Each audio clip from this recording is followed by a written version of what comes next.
L'objectif est de débarquer sur 5 plages normandes, étalées sur 100 km entre la Seine et le Cotentin. Là où les défenses allemandes du mur de l'Atlantique sont les moins denses. De très violents bombardements tactiques alliés frappent non seulement la Normandie, mais toute la France au nord de la Loire et la Belgique, pour que les Allemands ne localisent pas la zone du débarquement. Tout ce qui pourrait permettre l'acheminement de renforts allemands est matraqué. Les voies ferrées, les gares de triage, les routes, les ponts.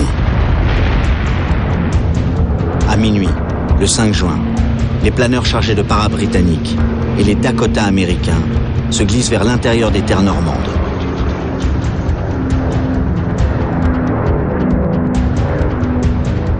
Les paras sont les premiers à poser le pied sur la France occupée.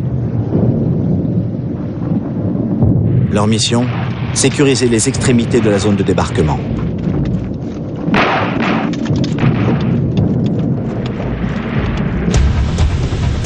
La flotte alliée approche. C'est la plus grande armada de tous les temps. 6000 navires. Elle n'est pourtant pas repérée par les Allemands, que la tempête empêche d'effectuer des raids de reconnaissance. Les bombardements et les tirs des cuirassés qui pilonnent la côte ont complètement manqué leur cible sur la plage qui porte le nom de code Omaha Beach. Les bunkers allemands sont intacts. Le caporal Franz Gockel est stupéfié par le spectacle des milliers de bateaux. Il crie « Invasion !» L'alerte est donnée, mais la chaîne de commandement jusqu'à Hitler est sceptique, persuadée que la véritable invasion doit se produire plus au nord, dans un port du Pas-de-Calais. «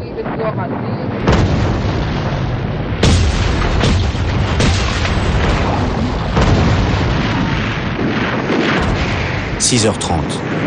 La première vague d'assaut américaine va se heurter aux défenses allemandes d'Omaha Beach. Avec eux, un grand écrivain américain, Ernest Hemingway, correspondant de guerre. Il écrit « Dans la pâleur grise de l'aube, nous avançons vers la terre. L'embarcation de fer ressemble à un cercueil. Des paquets d'eau verte retombent sur les têtes casquées des hommes, serrés épaule contre épaule dans l'inconfortable, l'insupportable, la dure solitude des soldats allant au combat.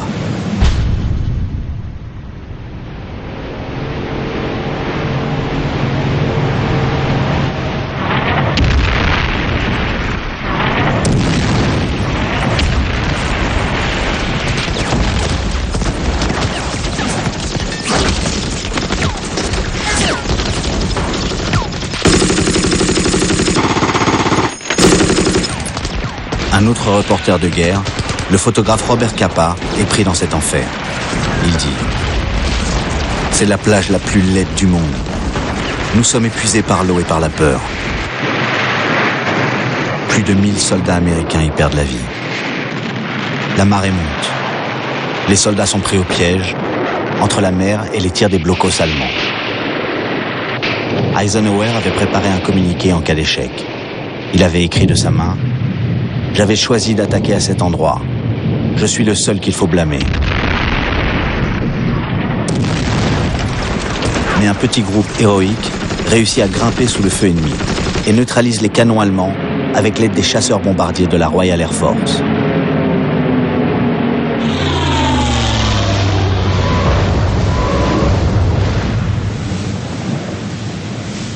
Pendant ce temps, les Canadiens ont débarqué sur la plage et le matelot Alfred Turnbull, 19 ans, pilote de péniche, dit « Par quel miracle sommes-nous encore en vie? Nous avons passé 3 barrages de mines et la péniche à notre droite vient de sauter. » Nos soldats débarquent. Curieusement, il n'y a pas un tir. Même les villas sur la digue paraissent intactes.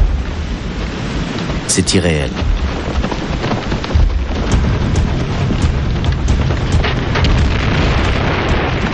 Peu de résistance en effet. Quelques tirs qui n'impressionnent pas les troupes anglaises de la plage à côté.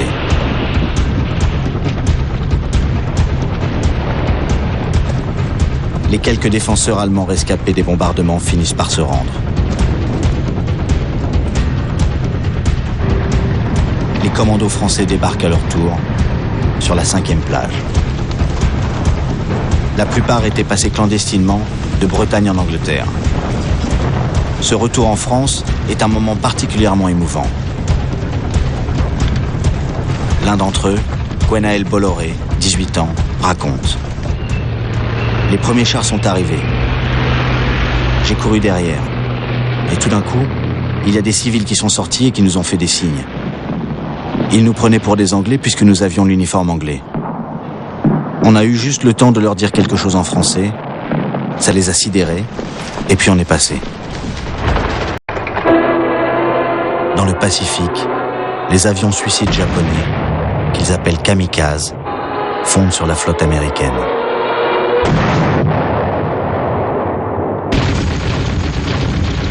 Le Japon ne peut accepter l'idée même de la capitulation, des honneurs suprêmes. Les militaires de Tokyo, crispés sur leur pouvoir, sacrifient ce qui reste de leur jeunesse et de leur aviation pour empêcher le débarquement des Américains.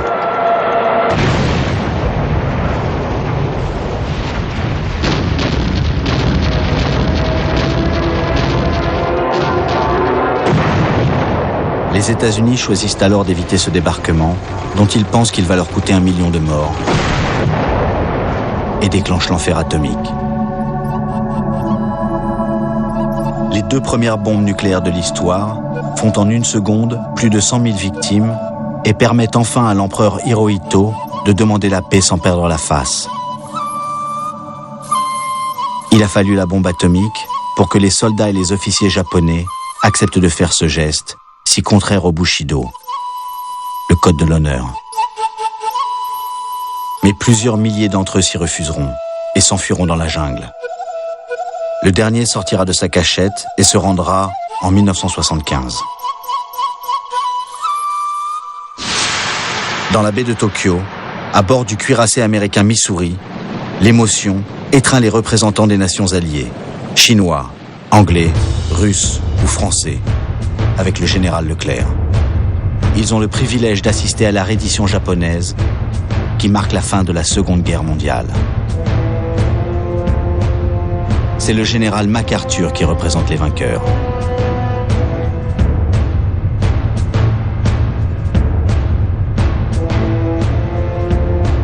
Le ministre japonais des Affaires étrangères, en haute forme, boitant depuis qu'il a perdu une jambe dans un attentat en Chine, va signer au nom de l'empereur. Il l'a rencontré la veille et il lui a dit « Il faut que nous fassions de ce jour de deuil le premier jour de naissance d'un nouveau Japon.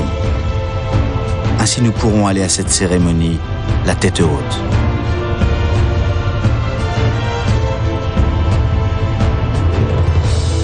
MacArthur conclut avec ces mots historiques. « Mon plus grand espoir ainsi que celui de toute l'humanité est que de cette cérémonie solennelle naisse un monde meilleur. Après tout ce sang et ce carnage. »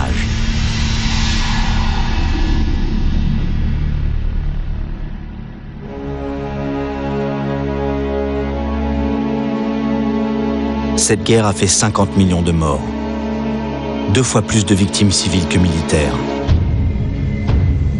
Dans ce déchaînement de la violence à l'état pur, des milliers de malheureux ont souffert, longtemps après de l'agonie des radiations nucléaires, ou du terrible manque des parents ou des enfants morts dans les camps nazis.